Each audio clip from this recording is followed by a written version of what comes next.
చరిత్రలో గత సంవత్సరం ఒక సువర్ణాధ్యాయం మొదలైన రోజు, ఒక సైకో పేడ విరగడైన రోజు. అటువంటి సైకో విముక్త ఏపీ దినోత్సవాన్ని మనం ఈరోజు ఇక్కడ నిర్వహించుకుంటా ఉన్నాం. ఈ సభకు అధ్యక్షత వహించిన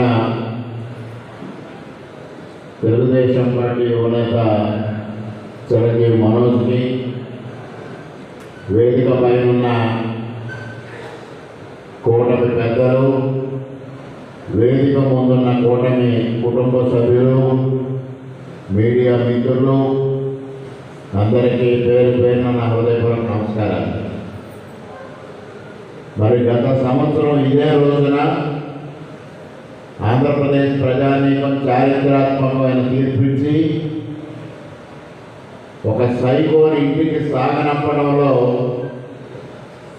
ఎటువంటి పాత్ర పోషించారనేది మీ అందరికీ తెలుసు. వైనాట్ 175 విర్రవీగిన ఒక సైకోని లెవెన్ రెడ్డిగా మార్చిన ఘనత ఆంధ్రప్రదేశ్ ప్రజానీకాన్ని కూడా ఈ సందర్భంగా తెలియజేస్తా ఉన్నాను. మరి జగన్మోహన్ రెడ్డి గారిలో ఓటమి తర్వాత కూడా మార్పు వచ్చిందా అంటే రాలేదు అనడానికి ఇవాళ ఈ కార్యక్రమం వెన్నుపోటు కార్యక్రమాన్ని పెట్టడమే ఒక ప్రబల నిదర్శనం అనేది మనం అర్థం చేసుకోవాల్సిన పరిస్థితి ఉంది. ఎవరైనా ఒక అపజయం ఎదురైనప్పుడు ఆ అపజయానికి కారణాలు విశ్లేషించుకొని మనం ఏ విధంగా పొరపాటు చేశాం, మన ప్రవర్తన సరిగా లేనిపోవచ్చానే మనకు అపజయం వచ్చింది కాబట్టి తిరిగి విజయం సాధించాలంటే ఏ విధంగా ముందుకు వెళ్ళాలనేదో ఆలోచన చేస్తారు. మరి ఆయన మాత్రం ఎన్నికల ముందేమో వైనాట్ 175 అన్నారు, మరలా ఇప్పుడు 2.0 జగన్మోహన్ రెడ్డి చూపిస్తాను, 4 సంవత్సరాల్లో అధికారం నాదే, ఇవాళ వెన్నుపోటు దినోత్సవం, ఇటువంటి మాటలు మాట్లాడుతూ ఉంటే జగన్మోహన్ రెడ్డిలో మార్పు లేదు అనేది ఇవాళ ప్రజానీకానికి స్పష్టంగా అర్థమైంది. ఇవాళ వెన్నుపోటు దినోత్సవం అంటే ప్రజలు వెన్నుపోటు పొడిచారని జగన్మోహన్ రెడ్డి గారు భావిస్తున్నారా అని అడుగుతా ఉన్నా. ఇవాళ ఆయన ఓటమి చెందిన వెంటనే ఓటమికి కారణాలు విశ్లేషించుకోకుండా ఈవీఎంలు తప్పు పట్టడం. మరి 2019 ఎన్నికల్లో ఈవీఎంలు కాదా అని నేను ప్రశ్నిస్తా ఉన్నా. ఒకవేళ ఈవీఎంలనే మేనేజ్ చేసి వాడి ఎన్నికల్లో గెలిచారు అనుకుంటే ఒకే ఒక ఉదాహరణ, ఇవాళ భారతదేశంలో భారతీయ జనతా పార్టీ ఏకైక అతిపెద్ద పార్టీగా గెలిచి ఇటు తెలుగుదేశం, అటు నితీష్ కుమార్ గారి సహకారం, మరో పక్క శివసేన సహకారం పెట్టుకుని మెజారిటీ ఎందుకు సాధించింది?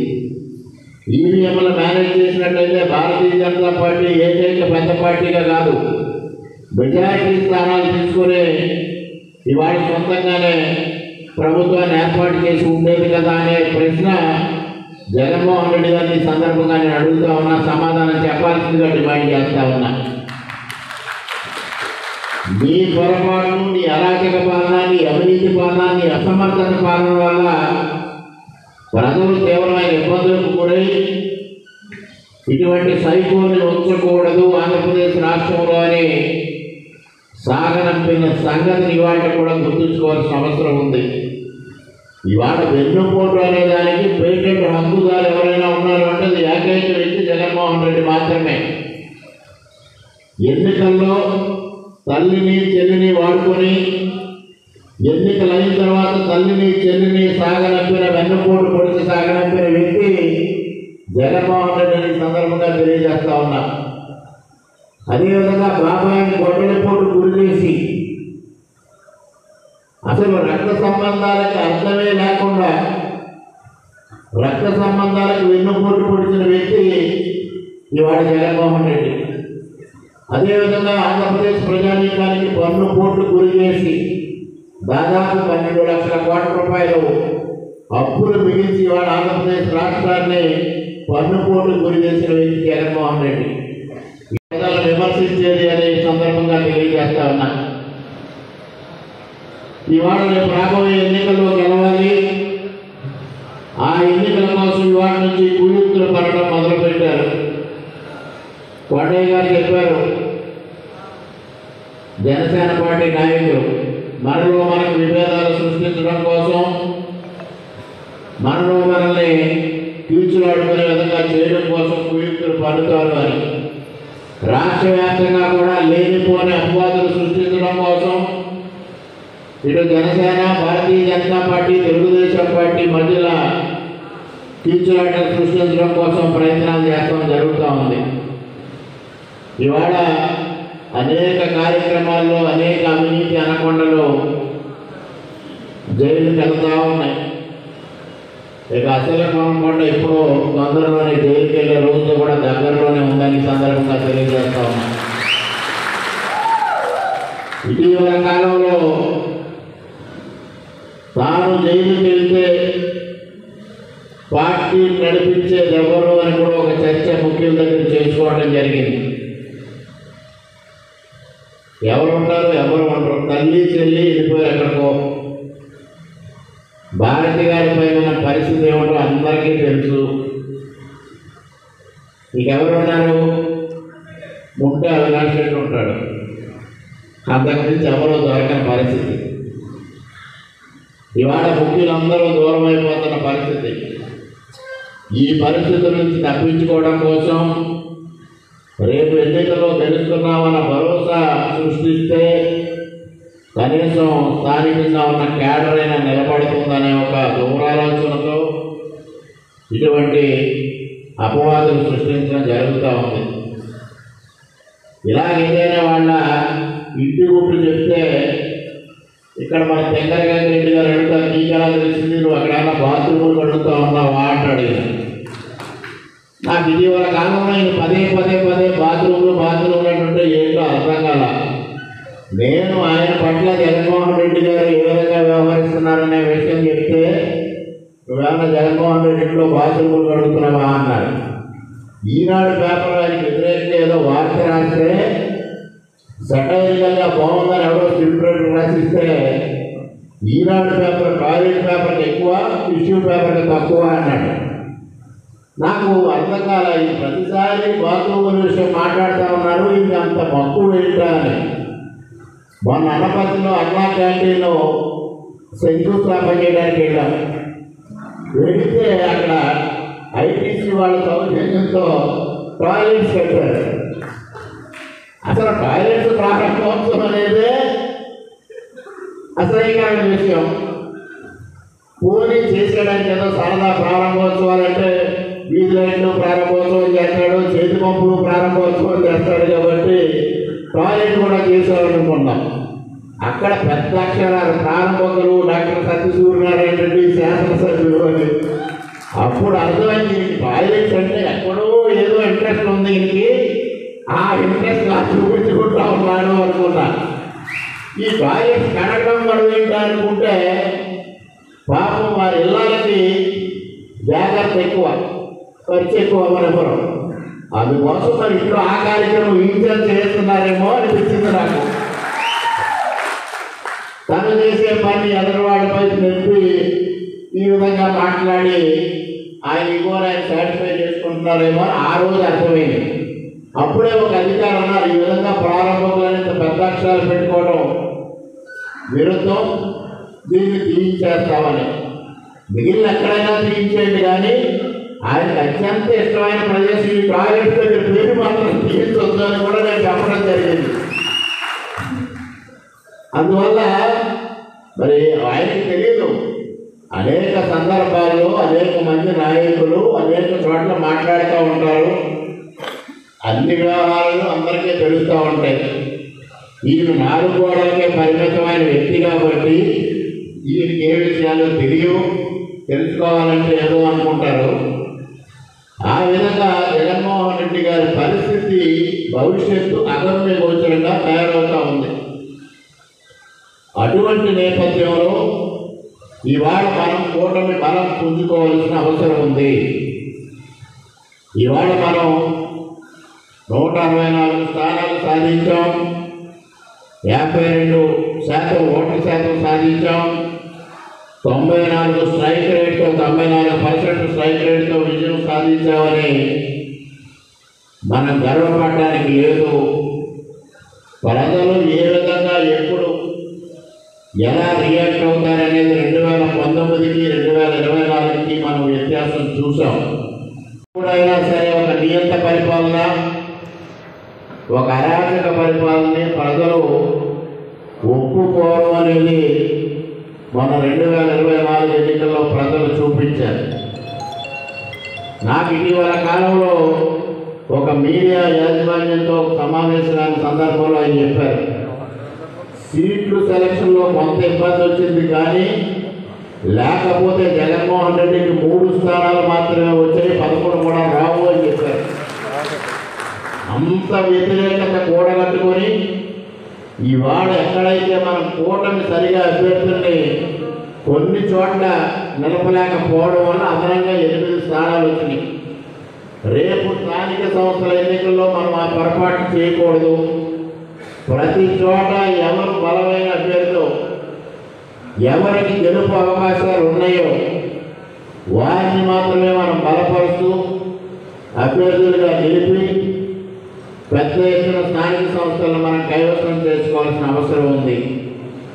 మరి ఇటీవల కాలంలో చూశారు మీరు, కేంద్ర ప్రభుత్వం యొక్క సహకారంతో నరేగా ఫండ్స్తో గ్రామాల్లో ఏ విధంగా సిసి రోడ్డు నిర్మాణం చేస్తా ఉన్నాం మీ అందరికీ తెలుసు. దాంట్లో స్థానిక సంస్థల పాత్ర ఎంతైనా ఉంది. కానీ ఇప్పుడు దాదాపుగా 90% స్థానిక సంస్థలు వైఎస్ఆర్సీపీ అధీనంలో ఉన్నాయి. అదే 90% మన అధీనంలో ఉంటే ఇంకా పెద్ద ఎత్తున ఇవాళ గ్రామాల్లో అభివృద్ధి కార్యక్రమాలు సాధించడం ద్వారా ప్రజలకి ప్రయోజనం చేకూర్చిన వాళ్ళు అవుతామనే విషయాన్ని ప్రతి ఒక్కరూ గమనించాల్సిన అవసరం ఉంది. ఇవాళ మనలో మనకి వెంకటరెడ్డి గారు చెప్పారు, చిన్న చిన్న విభేదాలు, నా పైన అభిమానం ఎక్కువై అలక వహించడం, లేదా కోపగించడం, లేదా అభిమానం ఎక్కువగా చూపించడం అనేక సందర్భాల్లో జరుగుతాయి. తప్పనిసరిగా వారు చెప్పినట్టుగానే తండ్రి స్థానంలో ఉన్న నేను ఏ కార్యకర్త ఏ పొరపాటు చేసినా వారిని వదిలిపెట్టడం జరగదు అనేది కూడా ఈ సందర్భంగా తెలియజేస్తా ఉన్నా. వారి తప్పు సరిదిద్దుతాం, వారి నడవడికలో మార్పు తేవడానికి ప్రయత్నం చేస్తాను, తప్పనిసరిగా వారిని మారుస్తాను తప్పించి మనకు 2024 ఎన్నికల్లో చావు రేవు అన్న పరిస్థితుల్లో మన వెనక నిలబడి ధైర్యంగా పోరాడి ఎన్నికల్లో అఖండమైన విజయం సాధించడానికి కారణమైన కార్యకర్తలందరూ నా కుటుంబ సభ్యులని ఈ సందర్భంగా తెలియజేస్తా ఉన్నా.